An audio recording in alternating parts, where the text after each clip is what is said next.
신앙생활하는 우리에게 가장 필요한 것 있다면 그것은 단연 믿음입니다. 우리에게는 믿음이 있어야 하고 우리는 항상 이 믿음을 구해야 합니다. 왜냐하면 우리는 믿음으로 구원을 얻기 때문입니다. 성경은 우리가 믿음으로 구원을 얻는다 여러 곳에서 우리에게 말씀하고 있습니다. 예수님은 사람들의 병을 고치신 뒤에 믿음이 너를 구원하였다라고 말씀하셨습니다. 바울 사도 역시 그의 서신서에서 믿음으로 구원을 받는다라는 말씀을 수도 없이 많이 하고 있습니다. 사람들은 우리가 가난한 사람들을 구제하는 등 선한 일을 많이 하면 구원을 얻을 것이라 그렇게 생각하지만 그렇지 않습니다. 사람들은 우리가 종교 생활을 열심히 하면 구원을 얻을 것이라고 생각하지만 그것 또한 그렇지 않습니다. 혹은 사회에 기여할 만한 훌륭한 일들을 많이 한다면 그 업적이 인정이 되어서 구원을 얻을 것이라 그렇게 생각하지만 그렇지도 않습니다. 오직 예수 그리스도에 대한 믿음이 있어야만 구원을 얻는 것입니다. 더 정확하게 말하면 우리는 은혜로 구원을 얻고 믿음으로 우리의 구원을 확신하는 것입니다. 곧 우리의 구원은 하나님께서 예수 그리스도를 십자가에 달려 죽게 하시고 3일 만에 부활케 하심으로 우리의 죄를 하나님께서 용서하신 것이요, 하나님께서 우리를 예정하사 하나님의 정하신 때에 성령을 통하여서 예수 그리스도를 믿게 만드시는 것입니다. 그러므로 우리는 그 믿음으로 우리가 구원 얻었음을 확인하게 되는 것입니다. 그렇게 우리에게는 믿음이 반드시 필요한 것입니다. 우리에게 믿음이 없다면 우리는 구원 얻지 못한 것이기 때문입니다. 뿐만 아니라 믿음이 없이는 하나님을 기쁘시게 할 수 없습니다. 히브리서 11장 6절에 보시면 믿음이 없이는 하나님을 기쁘시게 하지 못하나니 이렇게 말씀하고 있습니다. 우리의 인생의 목적은 하나님을 기쁘시게 하는 것입니다. 그래서 사람들은 하나님을 기쁘시게 할 수 있다고 믿는 많은 일들을 행합니다. 세상에 업적을 쌓고 하나님께 영광을 돌린다라고 말하기도 합니다. 예배를 드리고 기도회에 참석하며 교회 봉사하고 해외 선교를 가는 것을 통하여 하나님 기뻐하실 것이라고 생각을 합니다. 시간이 없으면서도 시간을 내어 종교적 의식들을 열심으로 행하고 그리하면 하나님이 기뻐하실 것이라 그렇게 생각합니다. 그러나 그런 것들이 하나님을 기쁘시게 할 수 없다고 성경은 말씀하십니다. 하나님은 결코 우리의 행위로 기뻐하지 않으십니다. 하나님이 우리의 업적 때문에 기뻐하지 않으시는 것은 모든 것이 우리가 한 것이 아니라 하나님께서 우리를 통하여 스스로 행하신 일이기 때문입니다. 우리가 무엇을 하든지 어떤 좋은 업적을 쌓든지 간에 그것은 내가 한 것이 아니라 하나님께서 행하신 것입니다. 그래서 하나님은 우리의 행위 때문에 혹은 우리의 업적 때문에 그것 때문에 기뻐하지 않으십니다. 다만 하나님을 기쁘시게 할 수 있는 것은 우리의 믿음입니다. 하나님은 모든 상황과 환경에서도 우리가 하나님을 온전히 믿고 의지할 때 기뻐하시며 우리가 하나님의 하나님 되심을 인정해 드릴 때에 하나님이 기뻐하십니다. 우리가 하나님께 우리의 삶을 모두 드려서 모든 일들이 우리가 행한 것이 아니라 하나님께서 행하신 일임을 드러낼 때에 하나님은 영광을 받으시는 것입니다. 그래서 믿음이 없이는 하나님을 기쁘시게 할 수 없는 것입니다. 여러분, 이처럼 믿음은 우리의 구원에 대한 확신이요, 또 하나님을 기쁘시게 할 수 있는 유일한 길이기 때문에 우리에게는 그 무엇보다도 믿음이 필요하고 그래서 이 믿음을 간구해야 하는 것입니다. 그렇다면 여러분에게는 이러한 믿음이 있으십니까? 여러분에게 믿음이 있다면 여러분이 가진 믿음은 과연 어떤 것입니까? 우리는 과연 무엇을 믿어야 하며 또 여러분은 무엇을 믿으십니까? 우리의 믿음은 하나님이 온 세상의 유일한 주권자이심을 믿는 믿음이어야 합니다. 우리의 믿음은 하나님께서 우리의 구원을 계획하셨고 그 구원이 우리에게 거저 주시는 하나님의 선물임을 믿는 믿음이어야 합니다. 또 우리의 믿음은 하나님께서 독생자 예수 그리스도를 우리를 구원하시고자 보내주셨으며 하나님의 보내심을 입은 자 예수 그리스도만이 우리의 유일한 구원주 되심을 믿는 믿음이어야 합니다. 그리고 우리의 믿음은 하나님께서 우리의 주인이심을 믿는 그러한 믿음이어야 합니다. 사랑하는 성도 여러분, 우리에게는, 여러분에게는 이러한 믿음이 있는가 돌아보시고 이 믿음을 간구하시기를 간절히 소망합니다. 부활하신 예수님께서 부활하신 날 저녁에 제자들을 찾아오셨습니다. 부활하신 예수님은 갈릴리로 가시겠다 그렇게 말씀하시며 갈릴리에서 제자들을 만나고자 하셨지만 제자들은 막달라 마리아가 부활하신 예수님을 만난 그 증언을 듣고도 예수의 부활을 믿지 않았습니다. 그래서 한 사람도 예수님을 만나고자 갈릴리로 발걸음을 옮기지 않았고, 그래서 그날 저녁에 예수님께서 오히려 제자들이 모여 있는 곳으로 찾아가신 것입니다. 그런데 그 자리에는 예수님의 제자 중 한 사람이었던 도마가 없었습니다. 그래서 후에 제자들이 예수님의 부활의 그 소식을 알리면서 우리가 주를 만났다, 주를 보았다 그렇게 말했지만 도마는 믿지 못했습니다. 오늘 본문 25절에 보시면 도마가 말합니다. 도마가 이르되 내가 그의 손에 못자국을 보며 내 손가락을 그 못자국에 넣으며 내 손을 그 옆구리에 넣어보지 않고는 믿지 아니하겠노라 이렇게 이야기합니다. 그래서 예수님께서 또다시 도마가 제자들과 함께 있을 때 제자들에게 나타나신 것이 오늘 본문의 내용입니다. 본문 26절에 말씀하십니다. 여드레를 지나서 8일이 지나서 제자들이 다시 집안에 있을 때 도마도 함께 있고 문들이 닫혔는데 예수께서 오사 가운데 서서 이르시되 너희에게 평강이 있을지어다 하시고 도마에게 이르시되 내 손가락을 이리 내밀어 내 손을 보고 내 손을 내밀어 내 옆구리에 넣어보라.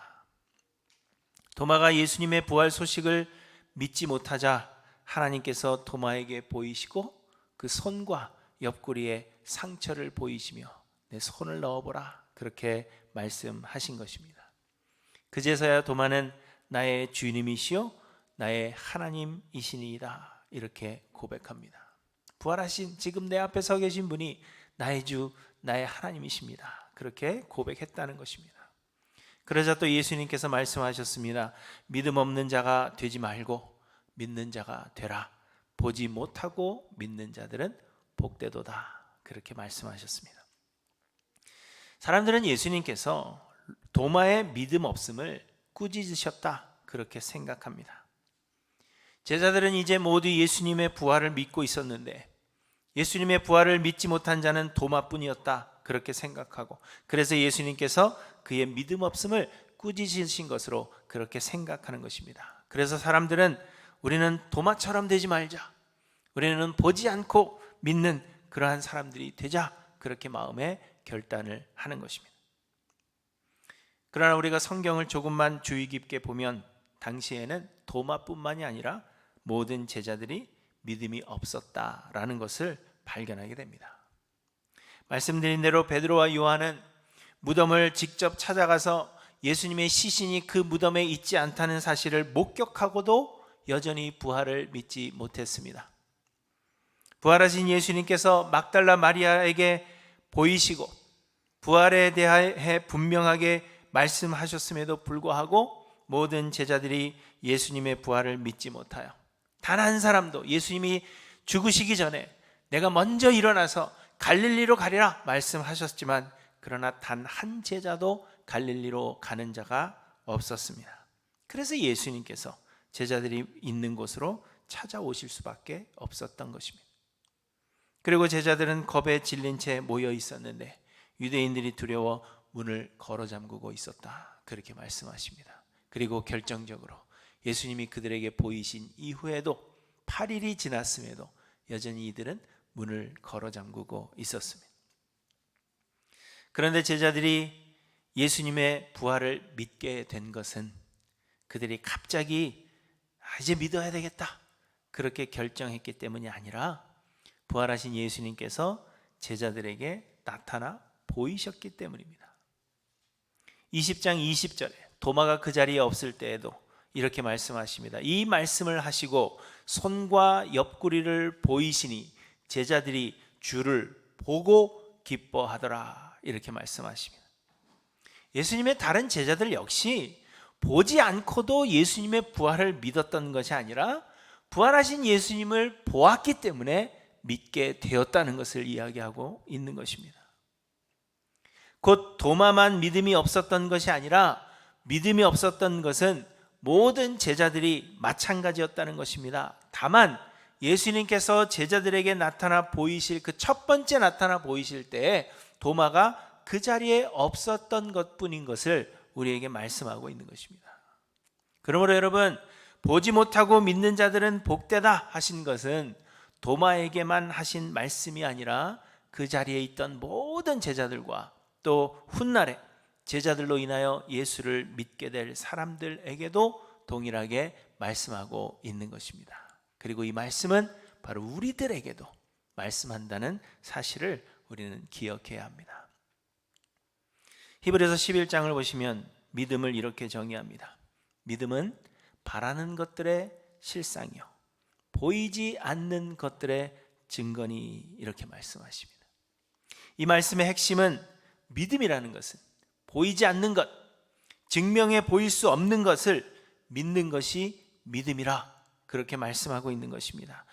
눈에 보이는 것은 믿음이 필요치 않다 했습니다. 증명해 보일 수 있는 것은 믿음이 필요치 않습니다. 눈에 볼 수 있고 증명해 보일 수 있는 것은 그저 받아들이면 되는 것이지 그것을 우리는 믿음이라고 이야기하지 않습니다. 보이지 않기 때문에, 그래서 증명해 보일 수 없기 때문에 우리에게 믿음이 요구되는 것입니다. 예수님께서 보지 못하고 믿는 자들은 복되다 이렇게 말씀하신 것은 믿음은 바라는 것들의 실상이요 보이지 않는 것들의 증거라 하는 이 믿음의 정의를 말씀하고 있는 것입니다. 왜냐하면 예수님은 이제 곧 하늘 아버지께로 가실 것이기 때문입니다. 예수님은 부활하신 뒤에 약 40일을 세상에 계셨습니다. 그래서 제자들의 마음에 의심이 생길 때에 부활하신 그 몸을 직접 보여주실 수 있으셨습니다. 40일 동안에는 제자들의 마음에 정말 예수님이 부활하신 건가?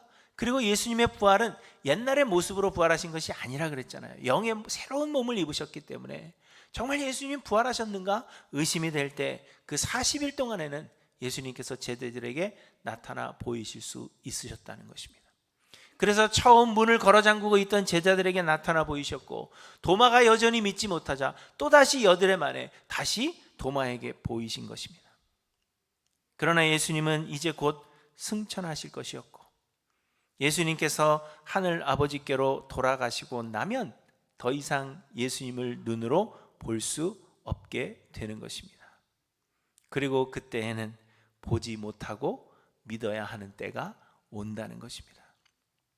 그래서 예수님은 말씀하신 것입니다. 이제 내가 하늘 아버지께로 돌아갈 것이니까 그때에는 나를 보지 못할 것이요 그렇기 때문에 이제 너희가 보지 못하고 믿어야 한다.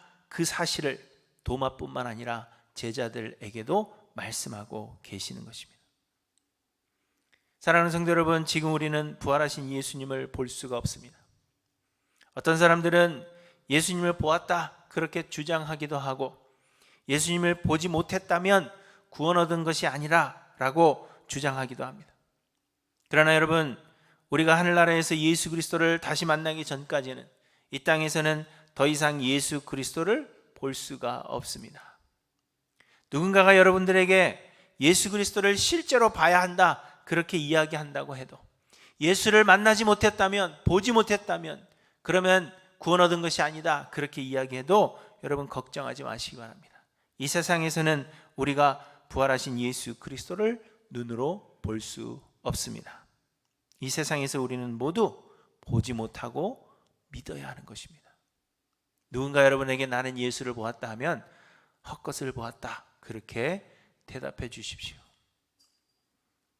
그런데 여러분, 우리가 보지 못하는데 그러면 어떻게 믿을 수가 있다는 말입니까? 예수님께서 도마에게 다시 나타나 보이신 사건 그 이후에 이어서 요한은 30절에 이렇게 말씀하십니다.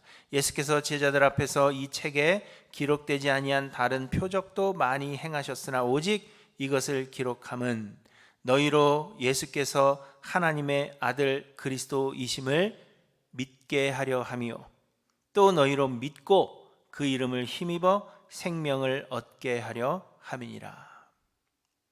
요한이 요한복음을 기록한 이유를 여기에 설명하고 있는 것입니다. 그리고 요한이 요한복음을 기록한 이유는 왜 기록했다고요? 독자들로 하여금 예수께서 하나님의 아들 그리스도이심을 믿게 하려고 기록했다는 것입니다. 그리고 믿고 그 이름을 힘입어서 생명을, 영생을 얻게 하기 위해서 이 책을 기록했다는 것입니다. 예수를 믿게 하기 위해서 예수님께서 행하신 표적들이 많이 있지만 그러나 그 중에서도 예수가 하나님의 아들 그리스도이심을 나타내는 그 표적들을 요한이 엄선해서 기록하였다는 것입니다. 보지 못하지만 그럼에도 불구하고 믿게 하기 위해서 요한은 요한복음을 기록했다는 것입니다. 그런데 여러분, 이것이 요한복음뿐만이 아니라 모든 성경의 목적입니다. 하나님은 예수 그리스도의 부활과 승천으로 인하여서 더 이상 예수 그리스도를 눈으로 볼 수 없는 사람들, 그래서 보지 못하고 믿어야 하는 사람들이 믿음을 가질 수 있도록 성경을 우리에게 주셨다는 것입니다. 요한은 보지 못하고 믿는 자가 복되다 말씀하신 대로 보지 못하고도 믿을 수 있는 그 길을 우리에게 제시하고 있는데, 그것이 요한복음을 비롯한 성경이 우리에게 주어진 것임을 말씀하고 있는 것입니다. 바울 사도는 2차 전도 여행을 가면서 그의 영적인 아들 디모데를 데리고 갔습니다. 그리고는 디모데를 에베소라는 곳에 남겨두고는 그곳에서 목회하도록 했습니다. 에베소에는 세상의 철학과 또 잘못된 교리들을 전하는 거짓 교사들이 많이 있었기 때문에 바울은 이 디모데를 에베소에 남겨두어서 거기에서 장로들을 세우고 진리의 말씀을 지키도록 하라, 가르치라, 그렇게 에베소에 디모데를 남겨둔 것입니다. 하지만 디모데는 나이도 어렸고 그리고 상당히 연약한 사람이었던 것으로 그렇게 보여집니다. 육체적으로 연약한 것뿐만이 아니라 마음이 굉장히 여렸던 사람이에요. 그래서 사람들은 디모데를 무시했고 에베소에서 목회하는 일이 결코 쉽지가 않았습니다. 디모데는 바울이 디모데에게 와인을 좀 마시는 것이 좋겠다 그렇게 이야기할 정도로 속이 좋지 않았습니다. 속이 안 좋으니까 바울이 와인을 좀, 속을 생각해서 와인을 좀 먹어라 그렇게 이야기했는데 아마도 목회에서 오는 스트레스 때문이었을 것으로 그렇게 보여집니다. 저도 속이 안 좋거든요. 그래서 제가 위내시경, 대장내시경 다 했더니 깨끗하대요. 용종도 하나 없고 어쩌면 그렇게 깨끗할 수가 있는가. 그래서 제가 주치에게 물어봤습니다. 선생님, 용종도 하나 없고 깨끗하다는데 왜 속이 이 모양일까요? 그랬더니 한 말씀 하셨습니다. 스트레스입니다. 저도 자주 나는 속병을 위해서 와인을 좀 마셔야 되지 않을까 그렇게 생각합니다. 어쨌든 디모데는 여린 사람이었고 에베소는 목회하기 힘든 곳이었어요. 그런데 그렇게 힘들어하고 하나님께서 주신 사명에 대하여 흔들리고 있는 디모데에게 내가 과연 여기에 목회하는 게 맞는가? 하나님이 나를 목회자로 여기에 부르셨는가? 그렇게 힘들어하고 있는 디모데에게 디모데후서 3장 15절을 보시면 이렇게 바울이 이야기합니다. 어려서부터 내가 성경을 알았나니 성경은 능히 너로 하여금 그리스도 예수 안에 있는 믿음으로 말미암아 구원에 이르는 지혜가 있게 하느니라. 바울은 목회에 어려움을 겪고 있는 디모데에게 이 목회가 나의 사명인가? 하나님은 정말 나를 부르셨는가? 그렇게 고민하고 있는 디모데에게 이제 어디 가서 기도원에 가서 좀 하나님이 뭔가를 보이실 때까지 기도해라. 그렇게 하지 않으셨습니다.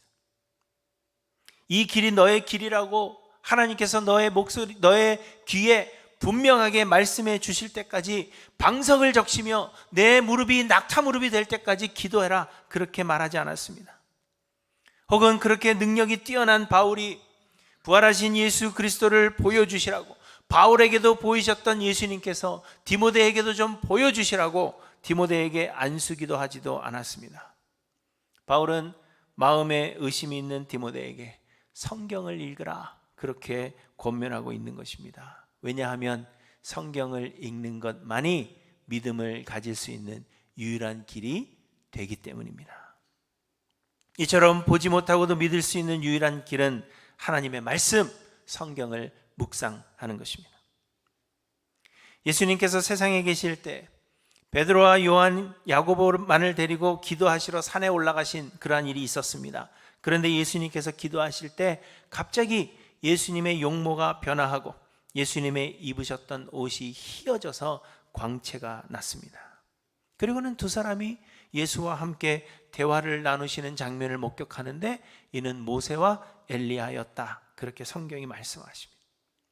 예수님께서 제자들에게 이 놀라운 광경을 보이신 것은 예수님이 하나님이시오, 하나님께서 보내신 메시아라는 그 사실을 이 제자들에게 분명히 알게 하시기 위함이었습니다. 그런데 훗날에 베드로 사도는 이렇게 이야기합니다. 또 우리에게는 더 확실한 예언이 있어 어두운 데를 비추는 등불과 같으니 날이 새어 샛별이 너희 마음에 떠오르기까지 너희가 이것을 주의하는 것이 옳으니라. 우리에게는 더 확실한 예언이 있다, 그렇게 말씀하고 있는 것입니다. 변화산에서 예수님께서 호련히 변화하신 그 사건을 보는 것보다도 예수가 그리스도이심을 믿을 수 있는 더 확실한 예언이 우리에게 있다, 그렇게 말씀하시는데, 더 확실한 예언이라고 한 것은 곧 성경을 가리켜 말씀하고 있는 것입니다. 그래서 이 말씀을 하신 뒤에는 성경에 대해서 베드로가 설명하고 있는 것을 보게 됩니다. 또 로마서 10장 17절에서 말씀하십니다. 그러므로 믿음은 들음에서 나며 들음은 그리스도의 말씀으로 말미암았느니라. 믿음은 하나님의 말씀, 성경에서 온다는 것입니다. 여러분, 수많은 사람들이 예수의 그리스도 되심을 믿기 위하여 하나님을 보여달라, 그렇게 요구합니다. 혹은 어떤 신비로운 체험이라도 하게 해달라, 그렇게 요구합니다. 그러면 내가 믿겠다, 그렇게 당당하게 요구하면서 마치 자신이 선심을 쓰듯이 뭔가를 하나님 보여주시면 그러면 내가 믿어드리겠습니다 라고 많은 사람들이 이야기하는 것입니다. 뭔가를 요구한다는 것 자체가 그걸 해주시면 내가 믿어드리겠다, 그렇게 이야기하는 것과 같은 것입니다. 그러나 여러분, 하나님은 그렇게 하셔야 할 필요가 없으십니다. 그 요구를 들어주실 필요가 없으시다는 것입니다. 왜냐하면 구원은 하나님의 택하심이요, 믿음은 하나님의 선물이기 때문입니다. 곧 하나님은 더 많은 사람으로 믿게 하시려는 것이 아닙니다. 세상 사람들이 흔히 생각하는 것처럼 믿지 못하고 있는 자들을 믿게 만들어서 할 수 있는 대로 많은 사람을 구원해야 하는 것이 우리의 전도의 목적이 아니라는 것입니다. 그것이 하나님 계획하신 일이 아니라는 것입니다. 하나님은 많은 사람들을 구원하시려는 것이 아니라 하나님이 택하여 예정하신 자들만을 구원하시려는 것입니다. 왜냐하면 하나님의 목적은 하나님이 영광 받으시는 데 있기 때문입니다. 모든 사람이 죄를 범하여 하나님의 영광에 이르지 못했는데 하나님께서 어떤 사람들을 택하사 그들을 통하여서 영광을 받으시려는 것이 하나님의 목적이라는 것입니다. 그래서 하나님은 예수 그리스도의 보혈로 하나님께서 태초부터 택하신 자들을 용서하시고 자녀 삼으신 뒤에 그들에게 믿음을 선택적으로 선물로 주사 그 구원을 확증하게 하시는 것입니다. 그래서 그렇게 구원 얻은 자들을 통하여 영광을 받으시려는 것이 하나님의 목적입니다. 하나님은 많은 자들을 구원하시려는 것이 아니라 하나님 택하신 자들을 구원하시는 것입니다. 이것이 개역주의에서 limited atonement이라고, 제한적 속죄라는 그러한 의미입니다. 그래서 여러분, 구원은 하나님의 은혜입니다. 사람이 하나님을 믿어 드리는 것이 아니라, 믿음은 하나님께서 택하신 자들에게 주시는 선물이라는 것입니다. 그렇기 때문에 하나님을 보여달라고, 어떤 신비로운 체험을 하게 해달라고, 그러면 믿겠다라고 요구하는 것은 어리석은 일에 불과한 것입니다. 하나님은 사람들의 요구를 들어주셔서 예수를 믿게 하실 마음이 전혀 없으시기 때문입니다. 하나님은 태초부터 택하신 자들에게 믿음을 선물로 주십니다. 그래서 하나님은 하나님의 택하신 자들을 위해서 성경을 주셨으며, 성경을 읽고 묵상할 때 그 말씀을 통하여 우리에게 믿음을 주십니다. 어떤 이들은 동일한 말씀을 읽는데 천국의 비밀을 아는 것이 허락되지 않아서 그 말씀을 이해하지 못하지만, 그러나 하나님의 택하심을 받은 자들은 성경을 읽을 때 하나님의 성령이 역사하심으로 우리에게 믿음을 주십니다. 그래서 성경만이 우리의 믿음의 유일한 원천이 되며, 우리가 보지 못하고도 믿을 수 있는 유일한 길은 성경 외에는 없다는 것을 말씀하고 있는 것입니다. 여러분, 성경을 통하여 믿음이 생기지 않는다면 그 누구도 믿을 수 없습니다. 다른 길을 통하여 믿음이 생겼다, 그렇게 말하는 사람이 있다면 그것은 구원에 이르는 참 믿음이 아닙니다. 누가복음 16장에 보시면 죽어서 지옥에 떨어진 부자가 아브라함 품에 안겨있는 거지 나사로를 봅니다. 여러 가지를 요구하죠. 물을 좀 달라 요구하지만 들어지지 않자 마지막으로 한 가지 요구를 하는데, 아브라함이요, 거지 나사로를 살려 돌려보내서 내 집에 아직도 믿지 못하고 있는 자들에게 가서 전하게 해달라는 것입니다. 만약 죽은 자가 살아 돌아오는 것을 내 형제들이 보게 된다면 그들이 예수를 믿을 것이다, 그렇게 생각했기 때문입니다. 그런데 아브라함이 이렇게 대답합니다. 이르되 모세와 선지자들에게 듣지 아니하면 비록 죽은 자 가운데서 살아나는 자가 있을지라도 권함을 받지 아니하리라. 성경을 의미하는 것입니다. 모세와 선지자를 통하여 주신 성경이 우리에게 있는데, 성경을 통해서 믿지 못하는 자는 죽었다가 깨어나는 자가 있다 할지라도 믿지 못하는 것이다, 그렇게 말씀하십니다. 여러분, 성경이 아니고서는 믿음을 가질 수 없습니다. 디모데후서 3장에 보시면 바울이 이야기합니다. 모든 성경은 하나님의 감동으로 된 것으로 교훈과 책망과 바르게 함과 의로 교육하기에 유익하니 이는 하나님의 사람으로 온전하게 하며 모든 선한 일을 행할 능력을 갖추게 하려 함이라. 성경은 하나님의 감동으로 된 것입니다. 곧 성령의 감동으로 성경의 말씀들이 기록되었다는 것입니다. 그래서 우리가 성경을 읽을 때 동일한 성령께서 우리 안에서 역사하십니다. 하나님께서 택하신 자들에게 보내주신 성령께서 믿음을 주시는데, 우리가 성경을 가까이하여 묵상할 때 성령께서 우리로 믿게 만드신다는 것입니다. 여러분, 사람들은 흔히 믿음을 마음의 감정이라 그렇게 생각합니다. 그래서 노래를 부르다가 눈물이 나면 믿음이 생겼다, 그렇게 생각하고, 신비로운 경험을 하여 마음이 막 뛰기 시작하면 믿음이 생겼다, 그렇게 생각하는 것입니다. 누군가 불쌍한 이야기를 듣고 내 마음이 감동이 되고 이를 도와주어야 되겠다, 혹은 앞으로 잘 살아야 되겠다, 그런 마음이 들면 이것이 믿음이다, 그렇게 생각하기도 하는 것입니다. 여러분, 노회에서 이번에 우리 강도사님이 수석으로 목사고시 합격하셨는데, 노회에서 전도사, 강도사 혹은 목사고시를 치를 때 물어봅니다.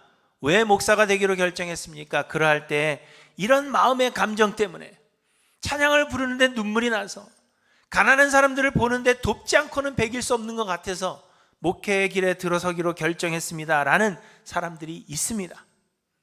그러나 우리는 그것 말고 하나님의 말씀, 성경을 통하여 하나님께서 정말 나를 부르신다라고 생각하고 확신하게 하는 그 말씀이 어디에 있습니까? 우리는 그것을 묻는 것입니다. 마음의 감정이 믿음이 아니라 하나님의 말씀을 통하여 이것이 하나님의 부르심이라는 확신이 서야 한다는 것입니다. 그런데 여러분, 개인의 믿음도 마찬가지입니다. 구원의 확신으로 주신 믿음은 그저 마음의 감정이 아닙니다. 하나님의 말씀, 곧 성경을 통한 분명한 확신이 있어야만 그것이 곧 믿음이 되는 것입니다. 그러므로 사랑하는 성도 여러분, 성경을 가까이 하시기 바랍니다. 하나님의 말씀을 사모하여서 주야로 묵상하시기 바랍니다. 혹 여러 환경으로 인하여서 우리의 마음에 의심이 들고 우리의 믿음이 흔들릴 때에도 여러분, 하나님의 말씀, 이 성경을 가까이 하시기 바랍니다. 하나님께서 성경을 통하여서 우리에게 믿음을 주실 것입니다. 여러분, 우리에게 필요한 것은 믿음입니다. 믿음은 구원 얻은 자들에게 주시는 표징이며 믿음 없이는 하나님을 기쁘시게 할 수 없습니다. 그러나 우리의 믿음의 주이신 예수 그리스도께서는 하늘로 가셨기 때문에 우리의 육안으로 예수 그리스도를 볼 수가 없습니다. 우리는 이제 보지 못하고 믿어야 하고 보지 못하고 믿는 자들은 복되다 하십니다. 그리고 이 믿음은 하나님께서 우리에게 주시는 선물이요, 하나님의 말씀, 이 성경을 통해서만 우리가 얻을 수 있는 것입니다. 사랑하는 성도 여러분, 그렇다면 여러분의 믿음은 어떤 것입니까? 여러분은 얼마나 하나님의 말씀, 이 성경을 가까이 하시는지 돌아보시기 바랍니다. 내 믿음은 그저 감정인지 아니면 하나님의 말씀에서부터 오는 확신인지를 여러분 확인하셔야 합니다. 우리는 믿음을 이야기하지만 실상 대부분의 사람들이 하나님의 말씀을 묵상하고 또 공부하는데 시간을 쓰지 않습니다. 많은 사람들이 영화를 보고 드라마를 보며 세상을 공부하고 또 세상의 일들을 즐기는 데에는 우리가 수없이 많은 시간을 사용하지만 하나님께서 우리에게 주신 말씀을 묵상하는 데에는 시간을 쓰지 않습니다. 여러분, 세상의 것들을 보십시오. 우리의 생각을 갉아먹고 우리로 하여금 잘못된 것들을 따르게 하는 것들이 수도 없이 많습니다. 그런데 우리는 그러한 것들에 수없이 많은 시간을 쓰는데 우리에게 믿음을 줄 수 있는 유일한 길이 되시는 하나님의 말씀 성경을 여러분은 얼마나 가까이 하고 계십니까? 많은 사람들이 세상에 많은 시간을 쓰지만 하나님의 말씀 묵상하는 데에는, 우리의 믿음이 성장하는 데에는 시간을 쓰지 않습니다. 그러하다면 여러분, 우리의 믿음이 어떻게 성장할 수가 있겠습니까? 사랑하는 성도 여러분, 보지 못하고 믿는 자들은 복이 있습니다. 하나님께서 우리에게 성경을 주셨다 하는 것은 우리에게 크나큰 은혜가 아닐 수 없습니다.